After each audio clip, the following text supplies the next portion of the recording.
Live. Hi, everybody. It's Donovan, and thank you all for being here on week 3 of our live presentation here at American Superdog. I was thinking about, I really don't prepare much for this at all. I take a few minutes beforehand to think about so that I'm not wandering all over the place, to think roughly about what I want to talk about. And what I did is I watched some of last week's presentation to reflect on what I was thinking, to think if I could expound on that or if I had some contrasting information or perspective to offer. And I did realize that a lot of what I was saying sounded and came across to be kind of almost anti-sport training, which really is not the case. It really isn't the case. That's not my personal belief. It's just that my personal beliefs and my experiences have brought me to a very balanced perspective about these things. I started in the dog game with Schutzhund, in the very early days of Schutzhund. And that brings up a couple names right here when I think about the earliest pioneering days of Schutzhund in the 70s and the early 80s. Names like Bill Alexander from Arral Kennels, Lowenhart Kennels in South Jersey, who were influential to me, and Mark Lamer Jr. from Pennsylvania, who's now from Georgia now, who is now launching the APPDA, I believe, which is kind of like the American version of the Dutch KNPV sport.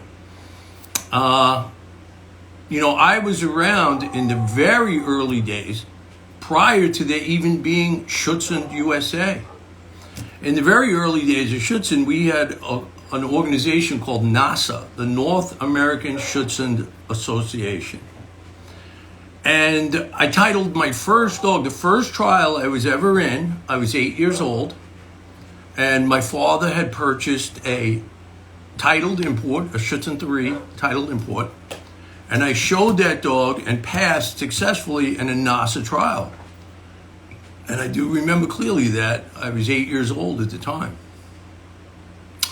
And at that time, there was a few scattered people around the country, like I said, including Bill Alexander, Mark Lamer, a couple people, which was the predominant people there in the Northeast, including my father, Joey Donovan, who were trying to form some kind of alliance in the Northeast. There was an old German gentleman in California, Gernot Riedel, at the time, who was also a Schutzhund judge, and we knew about their group, and I think they were called the Peninsula Canine Corps, or something to that effect. I mean, this is all just coming off the top of my head, and if memory fails me, forgive me.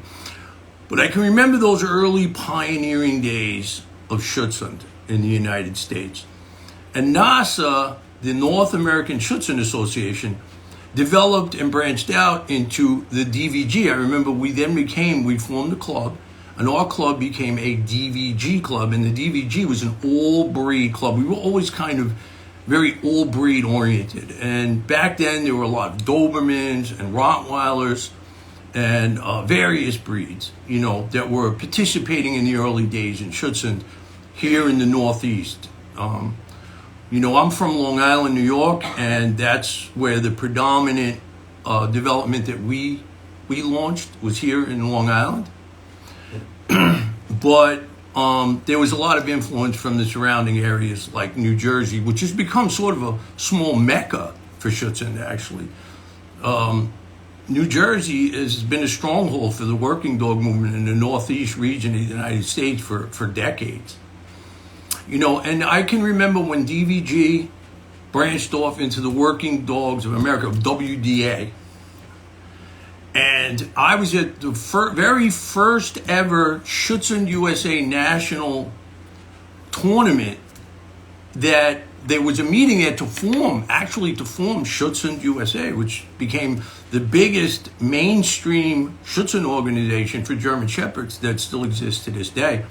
And I can remember some names there that were really influential people later on in the game, like Phil Holscher and Paul Hambach, along with, like I said, Mark Lamer and my dad and Bill Alexander. There's a lot of old names there that I'm missing, but these are people that jump out and I remember in the early days. Back then, almost all the dogs competing in Schutzhund were imports. Very few people had actually bred, raised, trained, never mind, just trained and titled their own dogs. But most of the dogs competing in the early trials were purchased dogs coming from Germany. And that first dog, going back to what I said when I was 8 years old, was a dog named Churus that my father had purchased, and I trialed that dog successfully in Nassau when I was 8 years old. You know, at that time I started to develop a real love of the sport, competition, and also advanced behavioral theory. I always had an affinity toward behavior. And that's what I think a lot of people that are attracted to dog training in general have an affinity toward psychology and toward behavioral and learning reinforcement theories. And this is a great practical avenue of studying learning reinforcement theory and how behavior works. I can remember that I've always had this tremendous interest in breeding. So right away when my father had this dog, I had the dog. It was kind of my dad's dog, but I was trialing him. And right away, all I could think about is we got to breed the dog, and I want to get a puppy. And I remember my father made a deal with a breeder in South Jersey to use the dog to breed to a female, a high-quality German import female at the time, and he was going to get himself a male puppy. But lo and behold, there was only several females in the litter. There was no males born. So my father said to me, "Oh, you know, if you want it, you can have it." So I picked out one that I liked, and I can clearly remember that my instincts were to pick out the dog the way it carried itself. Like, I just liked the cockiness, the dog that was the most curious, the dog that was the most outgoing, the dog that seemed the most comfortable. And that was what I gravitated toward with absolutely no experience. I was just a kid, you know? And I trained and titled that dog to Schutzhund 3. I was maybe 12, 13 years old when I successfully trialed that dog to Schutzhund 3. And then my interest in breeding, we did some research and we bred the dog to the 1974 Bundesliga Enno Antraftel, who was in Milwaukee, which was a big trip. I can remember the trip clearly, swerving around the mountain roads, going through Pennsylvania, driving. I can remember the drive. And back then, we were driving in an old, like 1970s station wagon, you know, like Chevy Chase, you know. And back then, when you made a long road trip, you had to bring gallons of water with you for the road in case you overheated. I mean, so these trips were really monumental, you know. And we drove all the way to Milwaukee, and I mentioned earlier Paul Hambach, who was a leading figure in those days in the movement, in the Schutzhund movement. And he had a kennel. I'm trying to think, the name of his kennel is slipping my mind right now, but he had ownership of Enno Antraftel, who was a famous producer at the time, who was the son of also a very famous dog, Five-Under Guga, a solid black dog who was the Dutch VA select champion. He was a famous dog in Holland and Germany. And Enno was famous for not only winning the Bundesliga Prüfung, but having two sons beside him who had also won the Bundesliga Prüfung. So this was, at that time, the most proven producer that I could find. And we drove there, and I bred my Schutzhund 3 dog to this dog. Two of the puppies from that litter became title dogs. One of them competed subsequently in a USA National Championship also. I titled one of the females from that to an IPO 1 or Schutzhund 1. And one of the famous dogs from Enno, I became really enthralled with this bloodline, this early bloodline of these Enno Antraftel dogs. And so did a lot of other German Shepherd breeders at that time. And what I noticed the difference about the Enno bloodline dogs was they had this intense, extremely fiery disposition. which later on I came to acknowledge was almost more of a characteristic of the Malinois and the Belgian Shepherds. This was a very high, extremely energetic attacking dog, and very fiery dog with a lot of active barking and an intense enthusiasm for protection. One of the most famous sons of this dog, and then it should be pointed out that this goes back to the days of the famous Fritz Biela. Fritz Biela. Fritz Biela was probably the most famous man in Schutzhund in that era, in the 80s. And Fritz Biela, his favorite Enno Antraftel son, I believe Fritz also trained Enno himself, I could be wrong about that, but was a famous dog named Driegen. Driegen was like a phenom of his time. And there was also, this era also ushered in a lot of concepts, advanced concepts in training, which were revolutionary at the time. Like this idea about a calm grip. Prior to this idea that the dog should grip calm was never really an important or noteworthy point of view. It was never really strongly taken into consideration. And the way it was explained to us in the very beginning, theoretically, the idea of the calm grip was not so much as a measure of the character of the dog, but it was more that it showed a clear mind that while the dog was biting, the whole reason for this, and people could dispute this, but I remember clearly being, having these discussions with people at the time, that the idea of the calm bite was really so that the dog could clearly hear the out, so that he could have a clear mind, so when you told him out, he would out quickly in response to the release command. Back in those days, because the dogs were so trained heavily with aggression, getting the dog to out cleanly was comparatively more complicated and more difficult at that age. The training theory models were not as advanced, and the harder dogs, which are the most desirable for breeding and the ones that the breeders like the most, would start to associate the discomfort, the pain of being jerked hard on the pinch collar, of getting corrections, so to speak, for outing. And many of those dogs would simply learn to fight back. This is still a phenomenon to this day.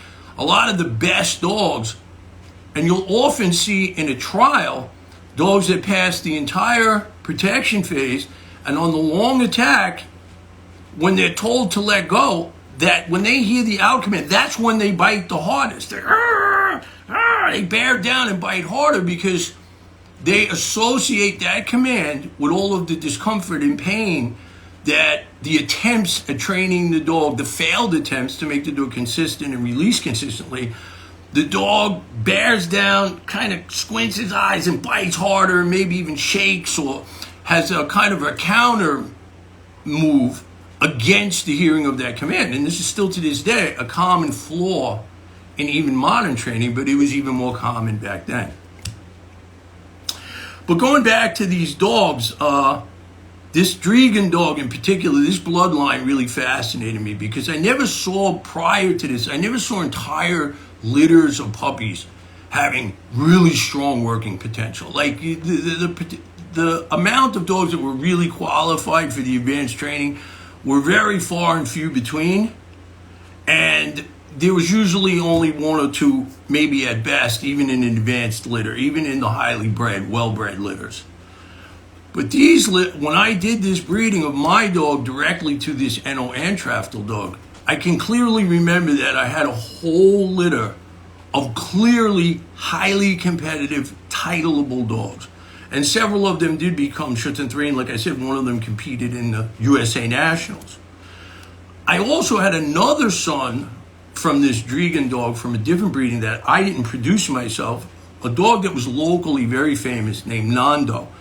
And I put an IPO1 on Nando also. I titled like 4 dogs. Like after I trained my first Schutzhund 3, I trained like 4 dogs in a row to Schutzhund 1. 3 of them I titled myself. 1 was bred by, 3 of them I bred myself. But this dog Nando I did not breed. He came by way of, which is another long story, somebody who was a partner of mine who disappeared, and someday I'll get into this story, the Len Sana story. But this dog Nando, I put an IPO1 on, and this dog had this unique, unbelievable power. His speed, how hard he bit, the prey was just through the roof. And actually, it was something at a level that I had never previously seen in any other dog anywhere. And even when I brought him around to the most experienced breeders and trainers of that era, they all remarked that this is just like over the top. Like this dog was really phenomenal. Particularly in this offensive, full confidence, smashing bite, swallowing grip, power in the grip. I had never seen anything like it. Interestingly enough, we did a litter with that dog Nando that I put the Schützenhund on, and a son of his, a dog named Nitro Caruso-Hoff, became the 1984 USA National Schützen 3 champion. And there was only one litter that was bred by this dog. It was the only litter we did. And the mother was a predominantly show line dog, West German bloodline, German Shepherd. And shortly after that, Nando got some type of a urinary tract infection that cost him his fertility. So he was never bred again. But he impacted the way I looked at dogs. But I'm going to relay back now to what I talked about last week to tell you a unique story about this dog. This dog was blowing people away. I was doing seminars all over the country, and nobody had ever seen anything like it. I mean, this dog just came 1,000 miles an hour to every bite and bit so hard it just blew people away. And his athletic ability was absolutely incredible. For a German Shepherd, I still to this day really have never seen anything quite like it. But I'll never forget the time that I was doing a seminar, I think it was in the Midwest, maybe in Illinois, and I brought the dog into the bar of the hotel where I was staying. And I think maybe there was a little cockiness. I was young. I let the dog loose in the bar. I probably shouldn't even have done that, really, in hindsight, looking back on it. But I'll never forget this because I'm very observant and I watch carefully the behavior of the dog. And the dog came up to a man who was having a drink at the bar, and it kind of sniffed near his butt. He was sitting on a bar stool. And the guy, had a few drinks in him, and he was kind of cocky, and he turned around and he just swatted the dog in the face. Like, get out of here.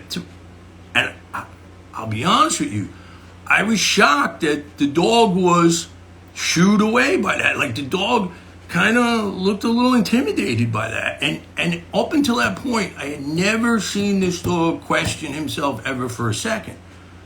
And I really sat and thought about that. That experience affected me because I was like, what is this?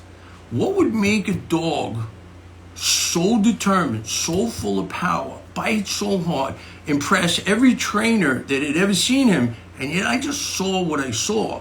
And I also knew at the time, going back to what I talked about last week, that I had tons of these more security dog types, these sentry dog types, that I knew as a fact that if you did that to them, they would have ripped your arm off. And at the time, there was not this clear discussion about these distinctions between the predation, the predatory, the prey, and the aggression models. These were still kind of murky in my thinking, but this was a really clear example that stood out in my mind. And I can remember sitting up at night as a kid after this, thinking about this, like, what is going on here? Like, why would this dog behave this way in this situation, and these other dogs not have this offensive power, not bite with this power, not have this all-out enthusiasm for biting?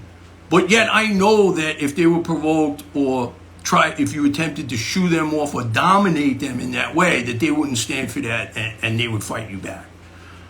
And these were some of the early questions that I had at the time.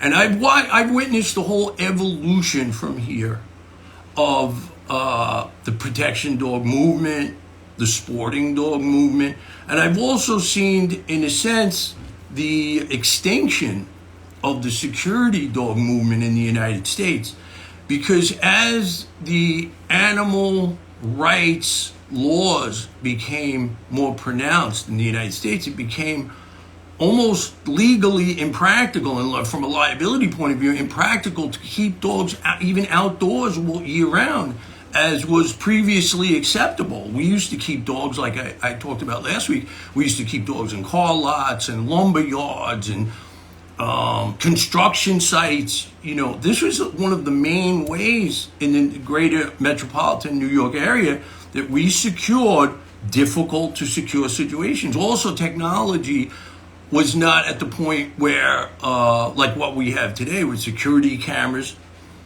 And I can remember as the guard dog business was fading, I can remember some of my clients that I still had after decades, they said to me that, I would just rather, at this point, it would be more costly if somebody broke into my facility and the dog attacked them or bit them, whatever.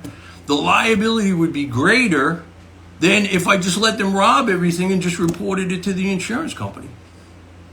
So it started to become legally and socially impractical. It just became impractical. People didn't want the liability anymore of owning guard dogs, So, and I still think to this day that I think it's a wiser choice for the independent civilian than it is for the commercial application anymore, because of the litigious society that we've become.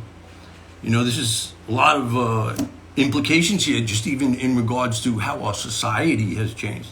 Our view of things, cultural things, have adapted so much that there's like a whole new view of the dog. I mean, just having a dog outside in the winter. I mean, a dog like a German Shepherd, even short-coat dogs, quite frankly, especially a New York winter, which is not really that harsh.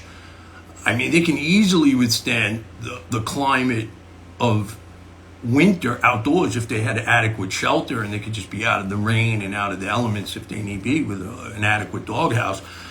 But it's no longer legally acceptable in some states. Dogs can't even be outside below 40 degrees, regardless if they have a doghouse or not. So that kind of puts the kibosh on the idea of having dogs outdoor year-round, protecting a commercial environment. Another thing I mentioned right there that comes to my mind is my interest in learning reinforcement theory, my interest in behavior in general. And there wasn't too much out there. I mentioned the Kohler book, which was less of a theoretical book and more of a practical manual of training. Another book that I read that had some influence on me was the Conrad Most book, Training Dogs, which, to be honest with you, I think was one of the most advanced theoretical books of all time in behavior, not only just in dog training, but I think that Conrad Most in many ways was ahead of B.F. Skinner, who became world famous psychologist for his research on learning reinforcement theory.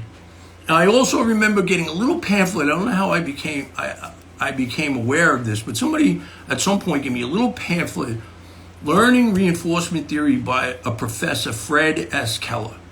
And most of the theories in this book and the experiments were based on pigeons. Most of them were bird research experiments. But I found it fascinating because they taught me about things like variable ratio reinforcement, which meant how to stagger the payment of a behavior in order to either make it slow and steady, or to teach an animal to speed up the behavior and go faster and faster and faster in order to earn a pet. And I found these things very fascinating because no one in the dog community was talking about these theories and how they might apply to dog training. Most of the things surrounding dog training were more of the Kohler model of just practical training, with the exception of Conrad Most, Training Dogs. I think it was still, to this day, one of the most influential works ever published on the subject of both dog training and behavior in general. Other things like how to extinguish a behavior, how to extinguish a behavior, which sounds simple, right? How do I get rid of a behavior? And I also realize a lot of time. Also realize that training, in a sense, is never really permanent. It's always a temporary state of being, depending on how much reinforcement is being offered at the moment. I'll give you an example. If you train a dog to sit, let's just take a simple example. I teach a dog to sit. When he sits, I pay him. When I say sit and he sits, I pay him. In the beginning, I pay him every time. And after a while, I might pay him every other time, or every third time, or I might pay him 2 times in a row, and then not at all for a few repetitions, in order to try to harden the behavior so that I don't need to pay the dog every time. However, if I keep repeating the command, sit, sit, sit, sit, sit, and fail to give the dog any reinforcement, either agreeable or disagreeable, and I wait for the dog to the point where he begins to kind of ignore the command, or he just starts to do it a little slower, he does it for a second and then gets up. What I'm doing is I'm extinguishing the behavior. So the idea that the dog comes to a point where he has completely learned the command from the anthropomorphic perspective of, okay, he knows it, like he permanently knows what sit means, is not really true.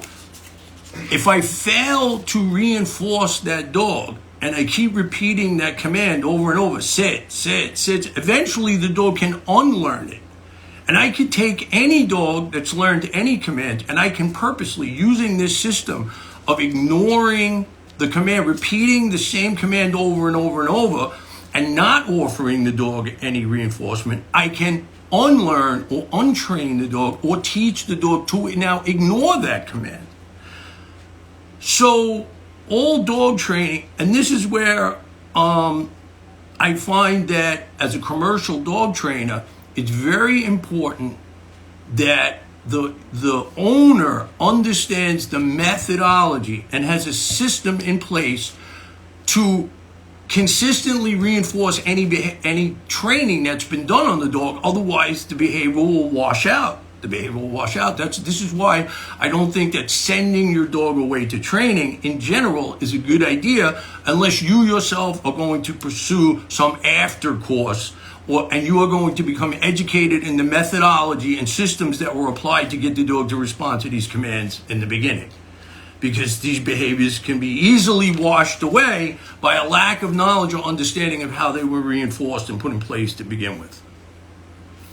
As you can see, there's a lot to this dog thing. There's the genetic aspect, there's the behavioral aspect, there's even an athletic aspect, a competitive aspect, particularly when you become a decoy, which is one of the things I loved. I loved the athletic, the idea of being almost like a fighting psychologist. That's kind of how I saw being a decoy. It was like I'm trying to dig inside the dog's mind. I'm trying to trigger and study instinctive responses on the part of the dog. But at the same time, there's a large athletic component, how quick you can move, how effectively you can catch the dogs. And there's also a kind of a show business aspect to it, like how flashy you could be doing all this and how much attention you could attract. So there's all these various aspects of the dog game that really, really drew me in. I mean, I was a complete nutcase. This is all I did 7 days a week, 365 days a year, morning, noon, and night. It's not only all I did, it's pretty much all I ever thought about. I hope this kind of gives a little more perspective on my last week's position, was talking about all the things that sport dogs and sport dog training had failed me. In the ways that sport dog training had failed me. And what I had eventually come to, and I'll finalize today's episode with this, I had come to kind of hybridize these ideas. I had borrowed from the guard dog and security dog background that I had, and I had also borrowed from seeing the top competitors and competition bred dogs of those eras. And I started to learn how to fuse these two different worlds and different philosophies together so that I could both have an animal that I could compete with, but at the same time was a highly effective protection dog. And we'll talk more about that in subsequent in subsequent episodes. Thanks, guys, a lot for being here, and I'll see you next week, hopefully.